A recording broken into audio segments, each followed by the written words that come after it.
Hey, Trey Lewellen here with week number 34 with Unstoppable Core. And what we're talking about is bubble gum. What?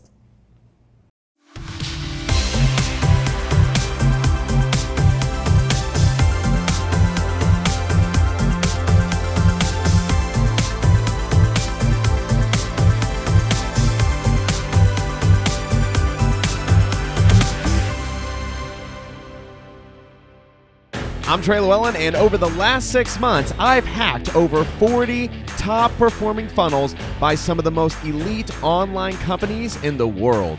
And the best part? I recorded everything. Join me as I uncover the deepest secrets in the online world and reveal how to cash in using their techniques. Discover it all by visiting MrOnIt.com/masterclass today. All right, so bubble gum.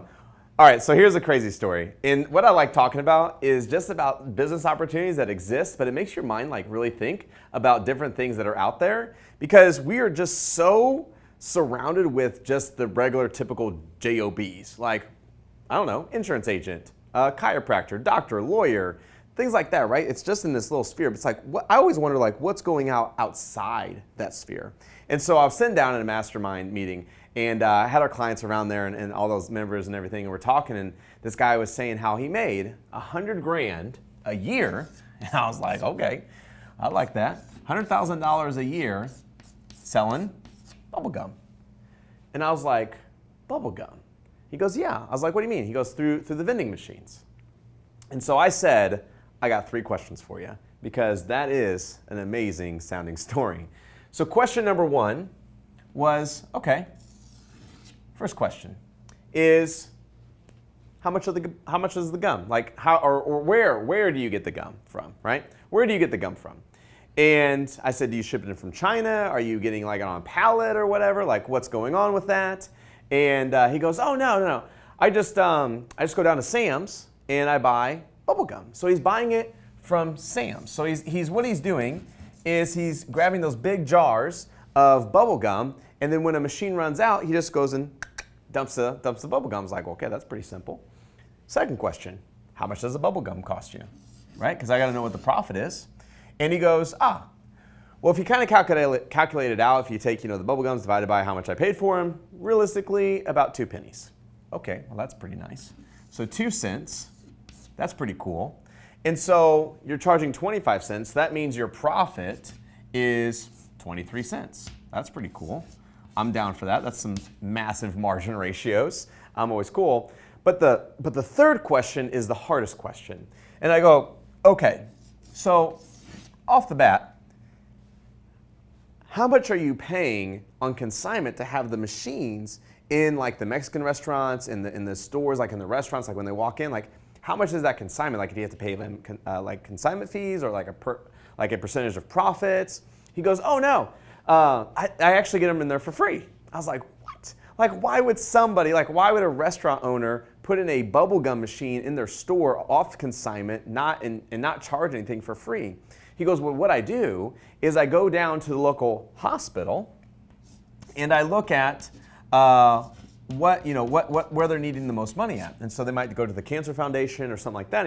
He has the hospital write them a note saying that proceeds of some of the profits will go towards this foundation. So he has a really nice letter that comes from the hospital, and it says that this donation will happen. So what he does is he goes into the restaurant and he says, hey, I'm here to help out the Cancer Foundation or the whatever with the local hospital. Do you mind putting in this bubblegum machine in your store? And they're like, absolutely, we'll totally do that. So he goes out into his truck, grabs the bubblegum machine, comes right back in, and boop, right there. And all he does is send a guy around paying $15 an hour to collect quarters throughout 3 states because he has 600 machines.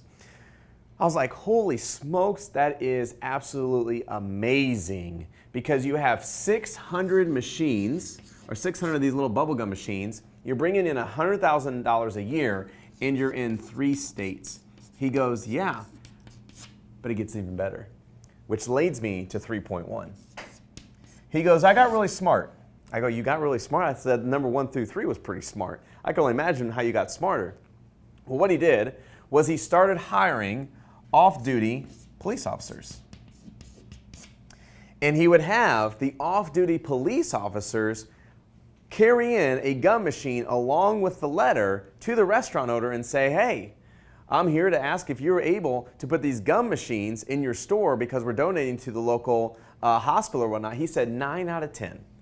9 out of 10 people, owners, would say yes to allowing that. And that's how he built his empire to 600 stores, to bringing in over $100,000 a year as an entrepreneur. So how can you apply this to your business, right? How can you apply this? Like, keeping it easy, right? It goes along with KISS. Keep it simple, stupid. Just keep it super simple. Where do you get the gumballs? Do you ship them in from China? No, I just go to Sam's, I buy them. And then I divvy it out. Where else can you do that at? Well, what's your profit margins look like? What type of margins are you looking at? Where can you benefit from others, right? How can you take a large parade of audience, a large gathering, and use that to your advantage, but to also benefit them as well? And then who can you use as an avatar to go in with authority and to claim space where space was not really being brought to? So that's a pretty cool concept. I love this idea. I love the bubblegum story. And it's amazing just to think of the opportunities that are out there that you can apply to your business and how it can be exploded into success. So my name's Trey Lewellen. I appreciate you watching this week's Unstoppable Core episode. What's really cool is leave us a comment below of what you think and what you took away from this video. I'd love to hear from you. I watch all those. I look at those. I love watching you guys express your opinions and gratitude. So I appreciate that. Again, thanks for watching this week's Unstoppable Core. I look forward to seeing you on next week's episode.